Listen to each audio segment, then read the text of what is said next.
me tomo el tiempo, es decir, me mido y me racionalizo. La ética protestante tienen que leerla porque esencialmente plantea la no causalidad entre intereses e ideas. Sí, eso ya está muy claro. Los intereses y las ideas no necesariamente convergen. Y eso lo tienen que pensar a todas las escalas de la vida social. Weber lo piensa para el protestantismo y el capitalismo. La tesis es que en los países donde se aceptó lo que él llama, fíjense cómo lo llama Weber, la tiranía puritana, así lo llama, la tiranía. ¿Qué? ¿Por qué es tiranía? Porque es un modo de regular la vida de los individuos a partir de la ética. La tiranía, ahí donde gobierna la tiranía puritana, el capitalismo se desarrolla excepcionalmente. ¿Sí? No es el único lugar donde se desarrolla el capitalismo.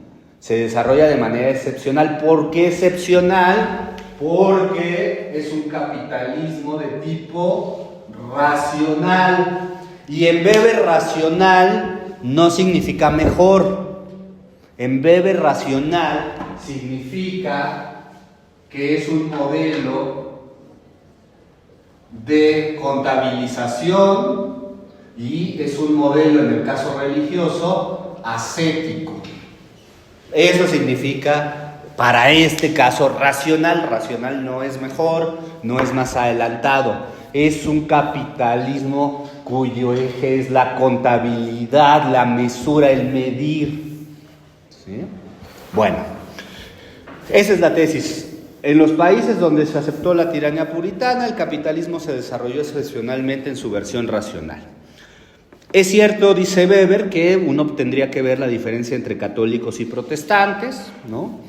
Por ejemplo, si ustedes leen la primera parte, que es un artículo primero que se publica, la segunda parte es un artículo muchos años después, publicado muchos años después, dice que los católicos suelen ir a los talleres porque trabajan más artesanalmente y los segundos, es decir, los protestantes, van a la fábrica, ¿no?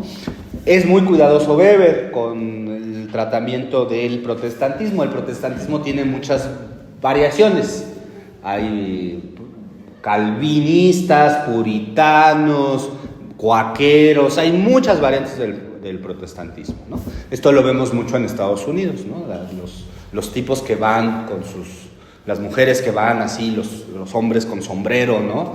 Como los envases, si ustedes van un día al supermercado y ven los envases de granola y venden ¿sí es granola? Es un tipo puritano el que está en la portada, ¿no? Trae un sombrero, ¿no? Una manera de vestir. Dice, hay que ser cuidadosos porque personajes como Lutero, Calvino, son poco adeptos al progreso o a la ciencia, ¿no?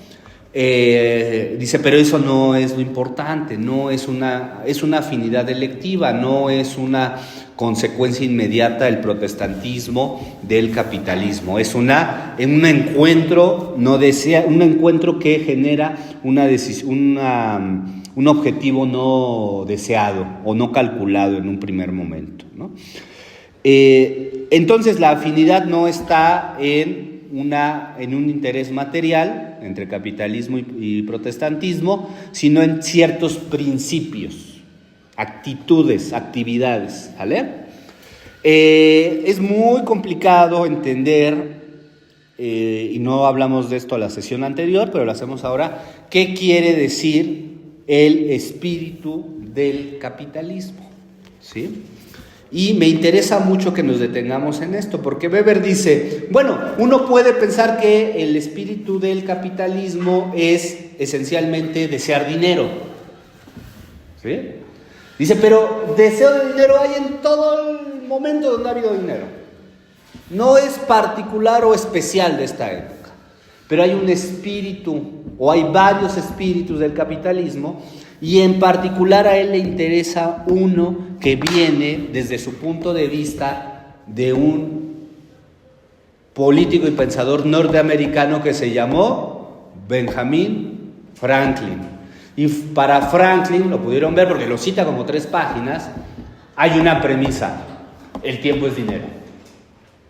Ese es el asunto. El tiempo es dinero.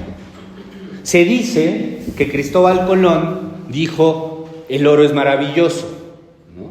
Puede ser, pero aquí sí, fíjense que el oro todavía es metálico, ¿no? Todavía es un objeto, pero el tiempo es todo, ¿no? El tiempo está todo, somos tiempo, ¿no?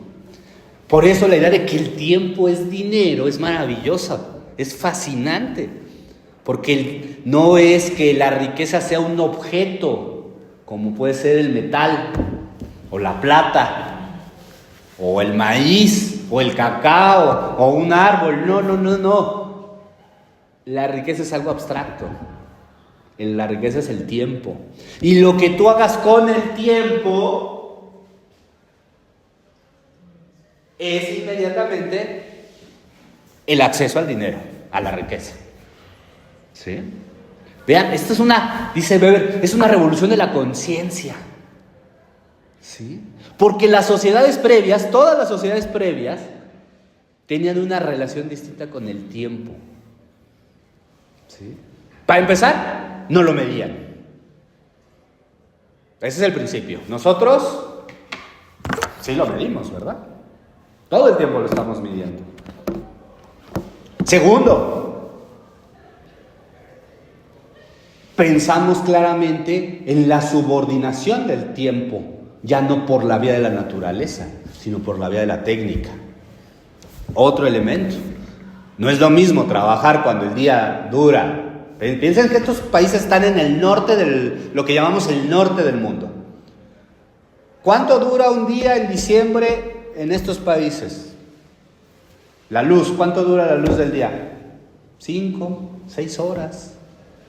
¿Se imaginan que trabajar dependa solamente de la luz del día? Pues trabajarían muy poco, ¿no? Por eso la técnica es tan importante.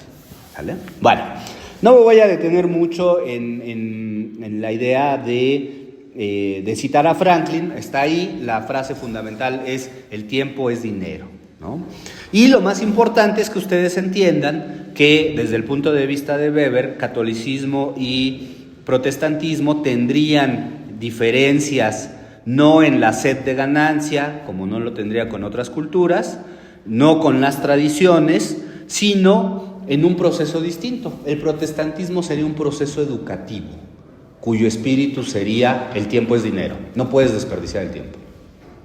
¿Sí? No puedes desperdiciar, como no puedes desperdiciar el dinero, ¿no?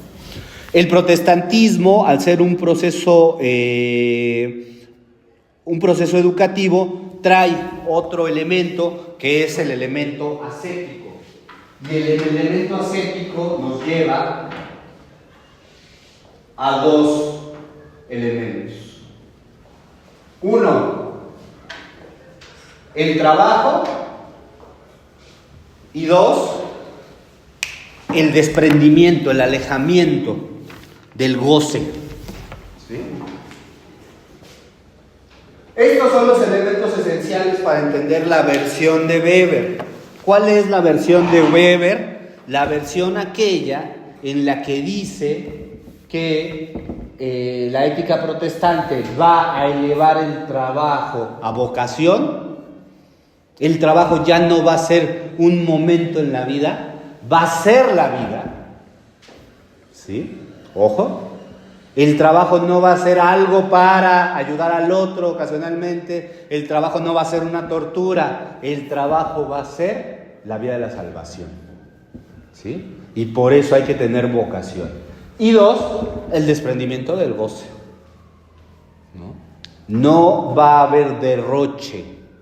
No va a haber fiesta interminable. Como sucedía con los católicos, ¿no? Los carnavales, ¿no? Las fiestas, fiestas y fiestas y fiestas, y cada santo es una fiesta.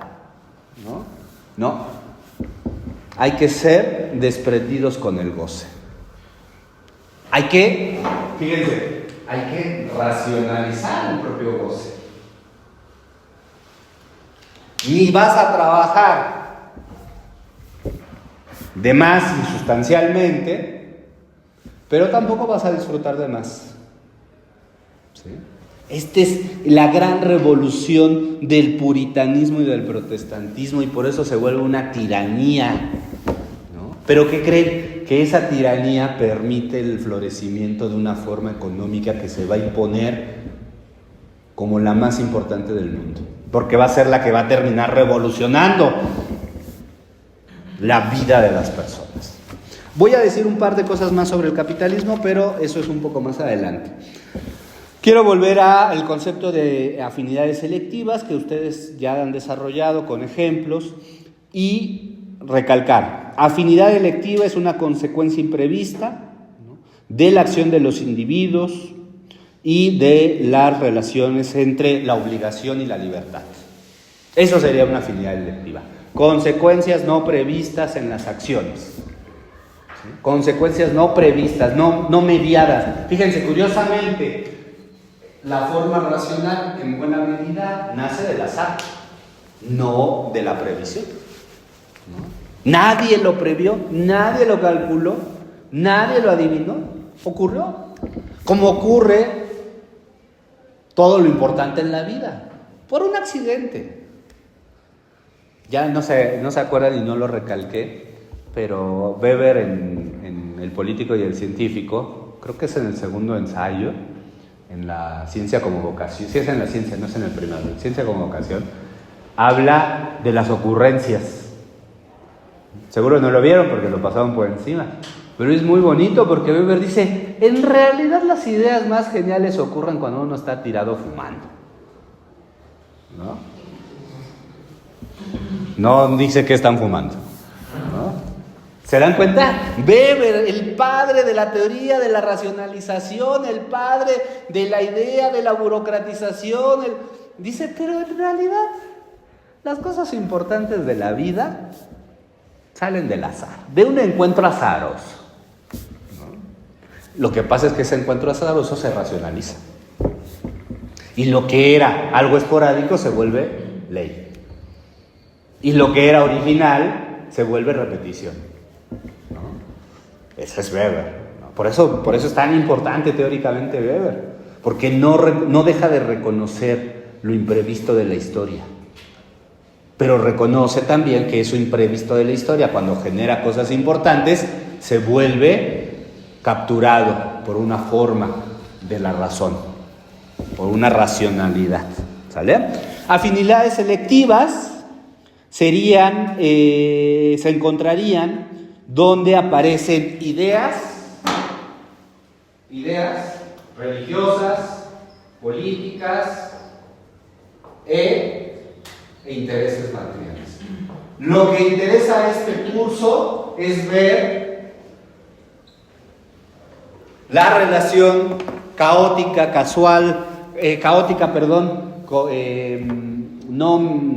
no prevista de cómo se pueden encontrar ideas e intereses materiales. ¿Sí? ¿Qué es lo que está diciendo Weber? Un interés material no te lleva a una sola idea, ni una idea no te lleva a un solo interés material. Eso jamás ocurre. Si ustedes quieren ver la sociedad en donde una condición social genere necesariamente una idea, es falso. ¿Sí? Los asalariados, los que trabajamos con un salario, pues tenemos múltiples ideas, a pesar de que aparentemente hay un interés material unificado. No es cierto, tenemos muchas ideas y las expresamos de muchas maneras. ¿Sí? Las clases adineradas también expresan, a pesar de su interés material homogéneo, muchas ideas. ¿Sí? Esa es la complejidad del mundo. La complejidad de la sociedad es intereses materiales e ideas no coinciden. Intereses materiales e ideas nunca coinciden. ¿Por qué? Porque no hay un parámetro para decir, si tú vives de determinada manera, tienes que pensar de esta manera. Eso no existe. El fin de semana se dieron elecciones en Argentina, elecciones legislativas. Hubo varios videos y hay uno en particular que les quiero contar porque habla de esto. Es una mujer joven, morena. Tradicionalmente la representación de la Argentina promedio es rubia.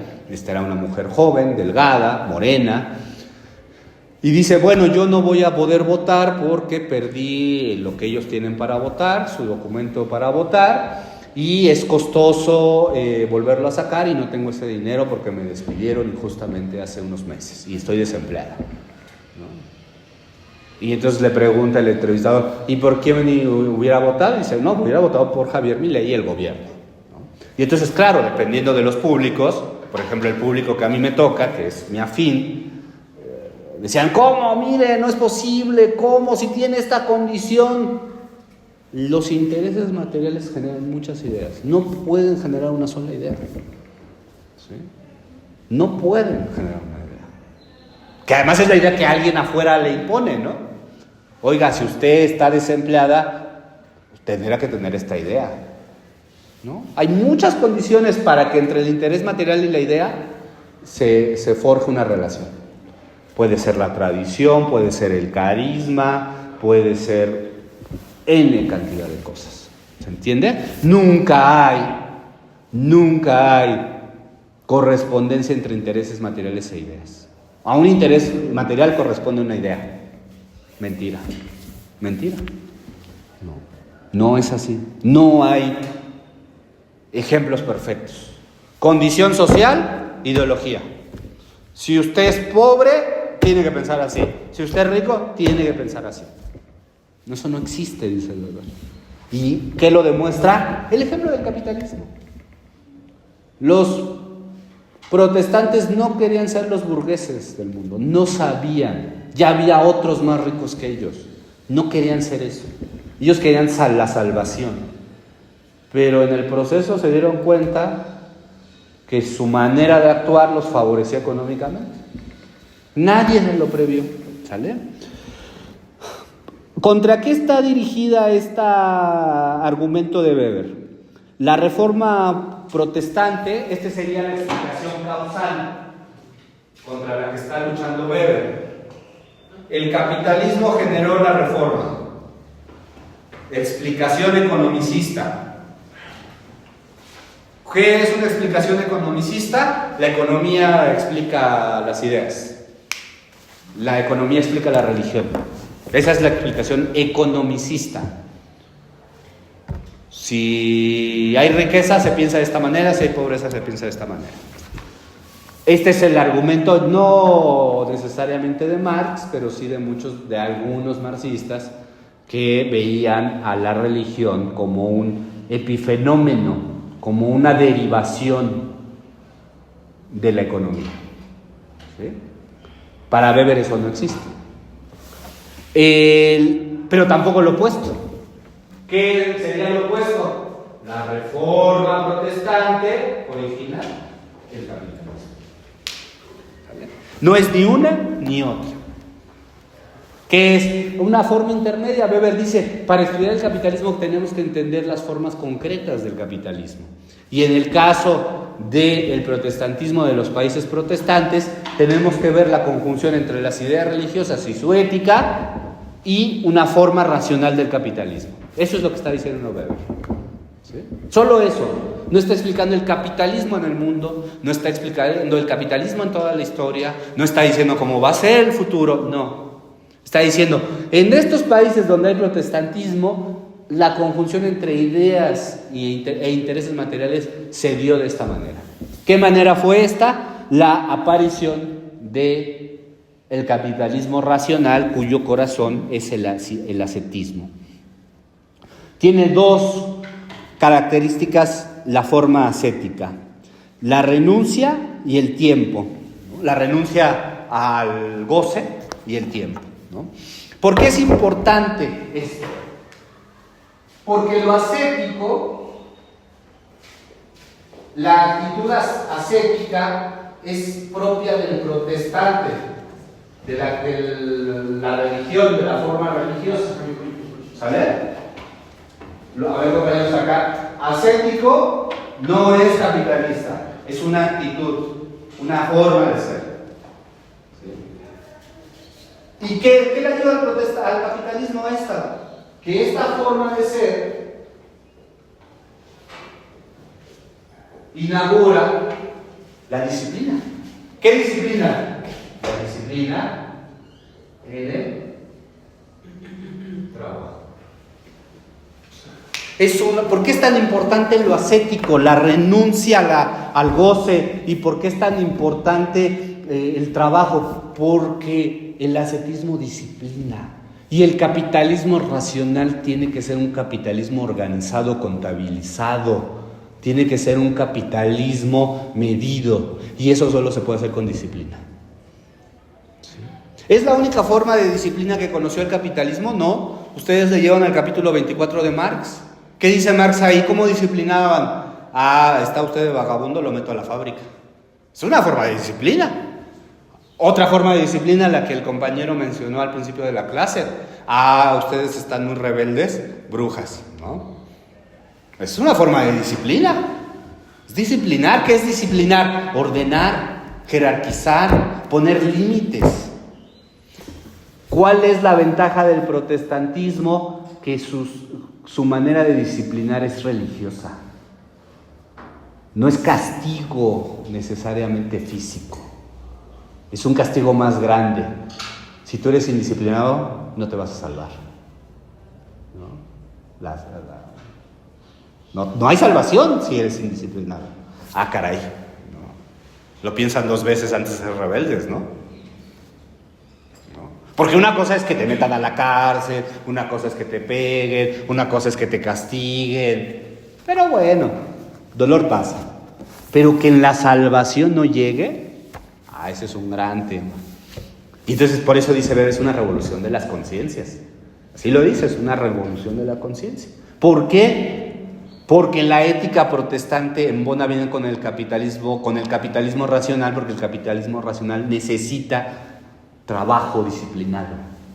No trabajo cuando quiero, no trabajo cuando hay, no trabajo a veces, no trabajo según la naturaleza, no trabajo si hay luz, si hay sol, no trabajo cuando no hay ya nada más. No, disciplinadamente. Todos los días hay que entrar a las 8 de la mañana y hay que salir imagínense, jornadas de 12 horas, las primeras fábricas 14 horas. Y no te puedes salir. No te puedes salir. ¿Qué entrega la ética protestante? La disciplina, la idea de la disciplina en el trabajo. ¿Sí? Eso es fundamental. No es la única forma de disciplina. Hay un autor francés muy famoso que se llamó Michel Foucault, es muy leído. Él habla también de la locura como forma de disciplina. ¿Qué forma de disciplinar a la sociedad? Los psiquiátricos, los hospitales. Usted está loco, usted es bruja, ¿no? Disciplina. La fábrica, la cárcel, son formas de disciplinarlas. Pero antes de que esas formas materiales de disciplinar a la sociedad existieran, hubo una disciplina previa, interior. ¿Cuál es esa disciplina previa interior? La ética del ascetismo. Oye, si me porto mal, si no trabajo, no voy a salvarme. No va a haber salvación. No importan las leyes, no importan los reglamentos, no importan las cárceles, no importan las fábricas, no importan los manicomios. Si yo en mi relación con Dios estoy mal porque no soy disciplinado, no me voy a salvar. Pues eso es más poderoso. Es mucho más. Porque las cárceles se caen, porque los psiquiátricos se demuelen, porque los reglamentos cambian, pero en el fondo el corazón del capitalismo racional que Weber está viendo es una actitud individual, profundamente individual, una certeza individual. Si no soy disciplinado en el trabajo, no me voy a salvar. Por eso dice, son afinidades selectivas, consecuencias no deseadas, no calculadas, perdón. Mira cómo fue que esto religioso terminó siendo la base sobre la cual se levantó el capitalismo. ¿Vale? Ya voy a terminar. Miren, una par de cosas más. Idea religiosa de la idea del trabajo y de la organización disciplinada y metódica. El trabajo va a ser disciplinado, va a ser una forma de trabajo religiosa, es decir, a que abra la salvación, y metódica. No se trabaja cuando se quiere, se trabaja cuando se debe. ¿Sí? ¿Por qué es importante esto? Porque todas las sociedades previas, la mayor parte de su vida era el disfrute y muy poco el trabajo. Claro, tenían escasas capacidades productivas. No construían edificios, no construían rascacielos, no construían automóviles, pero trabajaban poco. ¿No? ¿Cuál es la fortuna del capitalismo racional? El intento de equilibrio entre el trabajo en su forma religiosa y el goce. ¿No?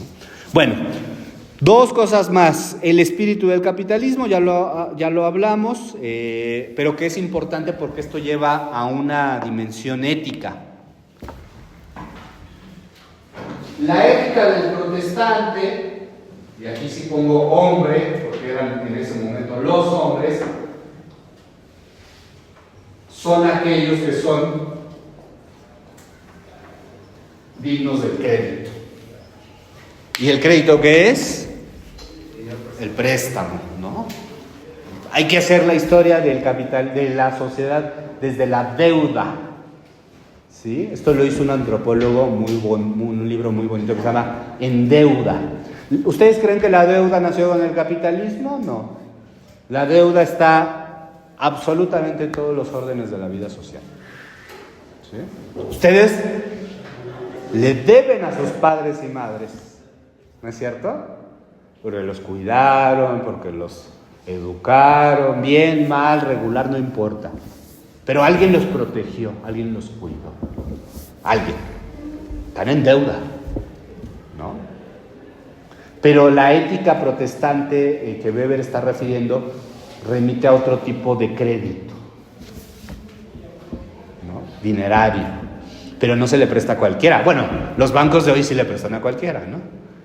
¿Cómo le dicen cuando uno pasa enfrente del tipo que está dando tarjetas?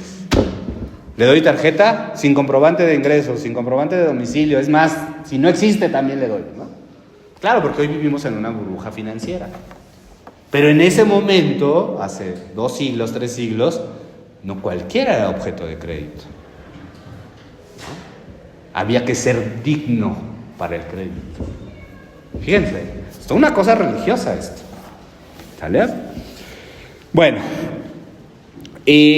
¿cuál es la gran contradicción de que ve Weber y que me interesa sobre todo en cerrar esta clase con estas ideas? Uno, la racionalización de la que nos está hablando Weber en este texto trastoca la relación entre medios y fines, entre el objetivo de conseguir algo y la manera en que lo conseguimos. ¿Qué trastoca la ética protestante?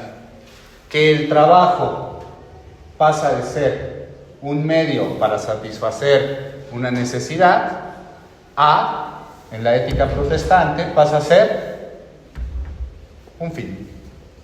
El trabajo es importante por sí mismo. Esa es la gran revolución de la ética protestante.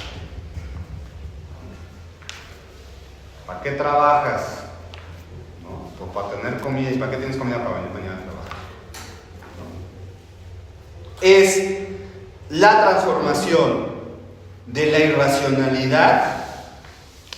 Esto que era racional, medios fines, se vuelve, curiosamente, lo contrario. ¿Cuál es?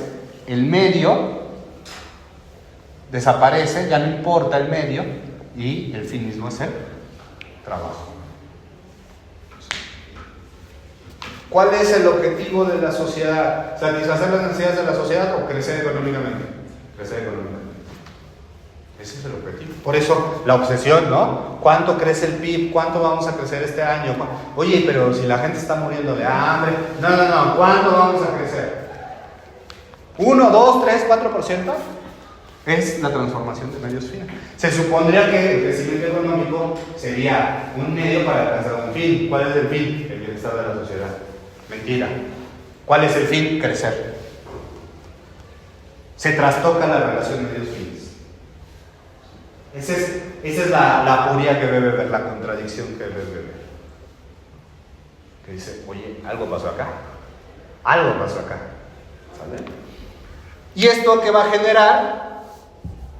El repliegue del individualismo, del individuo en sí mismo, el individualismo. Sí. Si lo importante es el trabajo como fin, ¿de qué sirve la política? ¿De qué sirve? A esto se le llama en la literatura la bella totalidad o las almas bellas. ¿Cuáles son la bella totalidad o las almas bellas? La armonía que tienen los individuos entre las capacidades manuales e intelectuales. ¿Sí? La bella totalidad es donde usted trabaja la cera o la madera y después se va a descansar y luego se va a producir vino y luego va a hacer política. Es el mundo ideal de la bella totalidad de Hegel, por cierto, ¿no? La bella totalidad. Uno puede hacer de todo, ¿no? ¿Cuál es la realidad en el capitalismo racionalizado? Usted se para, va a trabajar, regresa a duerme y mañana se va a trabajar otra vez. Y el arte y la literatura y las películas y la diversión y el goce al rato, cuando se jubile. No, pues no va a jubilar. ¿Cuándo va a jubilar? ¿Se dan cuenta? Este era el mundo que se rompe. Este mundo se rompe.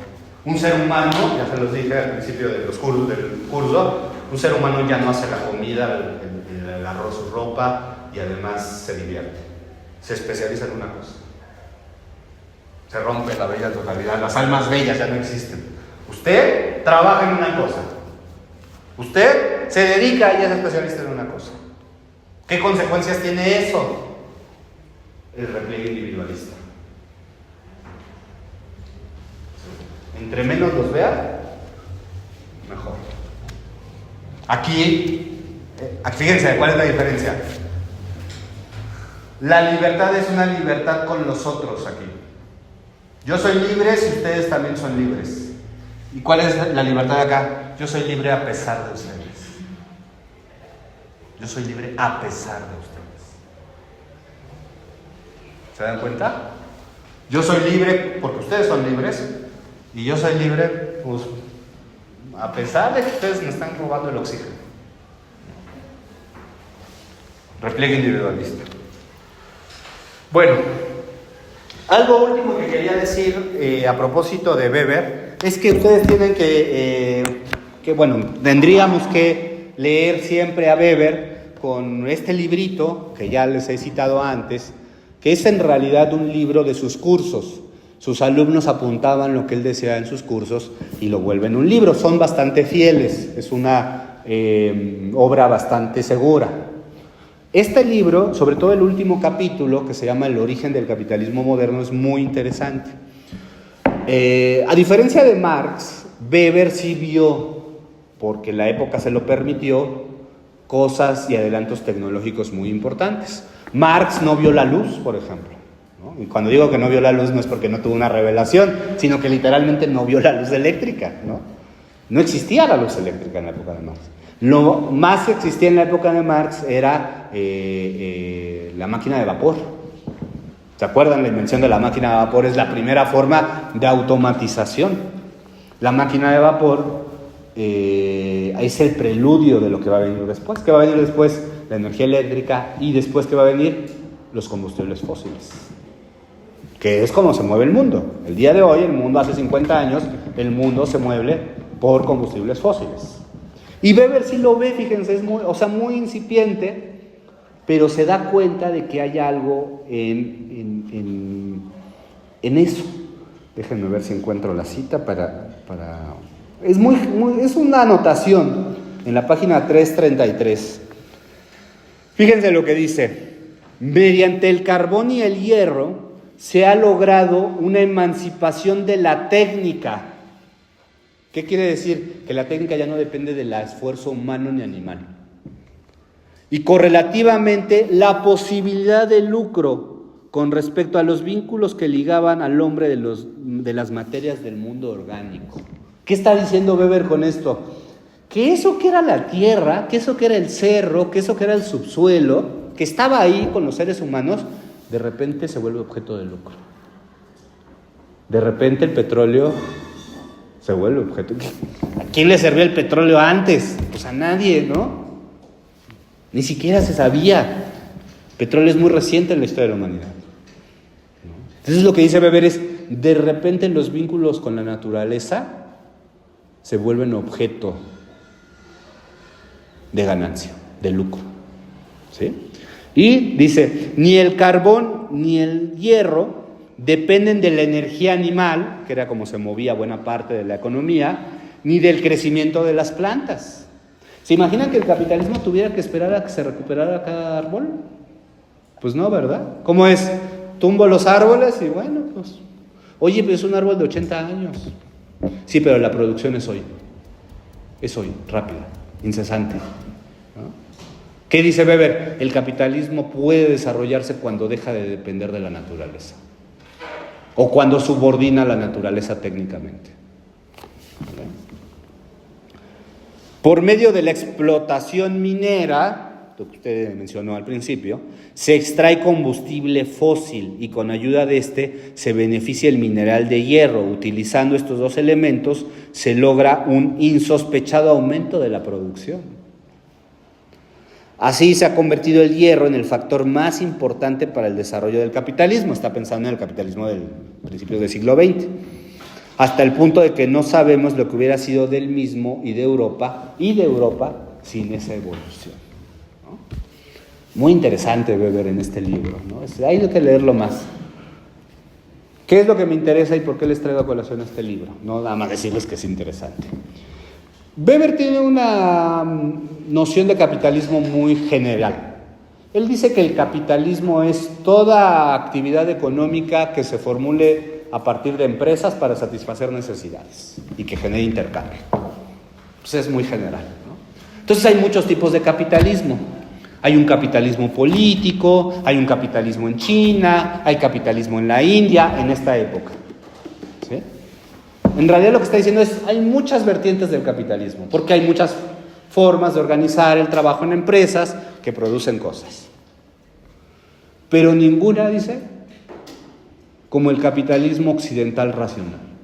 Ese es el secreto. De todas las formas de capitalismo que había en el mundo, la que se impuso como la dominante hasta buena parte del siglo XX, yo creo que hasta hoy, aunque va a transitar, es el capitalismo occidental racional, que es un capitalismo racionalizado que tiene como base la contabilización. Contabilizar. Ese es el gran secreto. Independientemente de que si me acaba la naturaleza, independientemente de si se muere la gente, independientemente de si hay hambre, yo cumplo con la producción, porque se ha trastocado la relación entre medios y fines. ¿Qué es el capitalismo racional? Un capitalismo en donde el fin es la reproducción del propio capitalismo. El capitalismo no nos sirve para nada, no es un medio, es un objetivo. Y el trabajo, o sea, no, ¿quién es el trabajo? Pues, ustedes, yo. Eso es el trabajo. No hay trabajo si no hay gente, ¿no? Bueno, al menos hasta la automatización, ¿no? El trabajo deja de ser un medio y es un fin. Ya no somos relevantes en ese sentido. Estamos dentro del objetivo. ¿Cuál es el objetivo? Reproducir el capitalismo. Ese es el objetivo. Oiga, pero tenemos diferentes ideas políticas, los de izquierda, los de derecha, los de centro, los de allá, los anarquistas. Todos estamos en la misma máquina. Todos estamos en la misma. ¿Sí?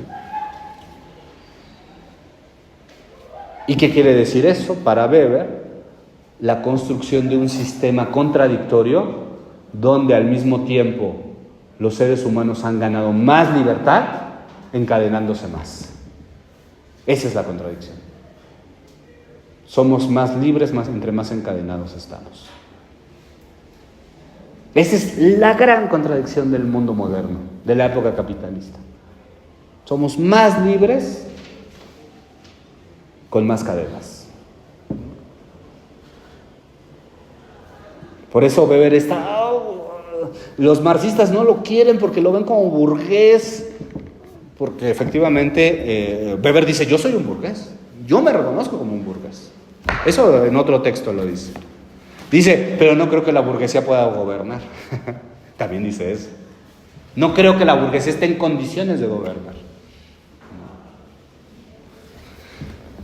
Bueno, esto va a corresponder a la ética protestante y el espíritu del capitalismo.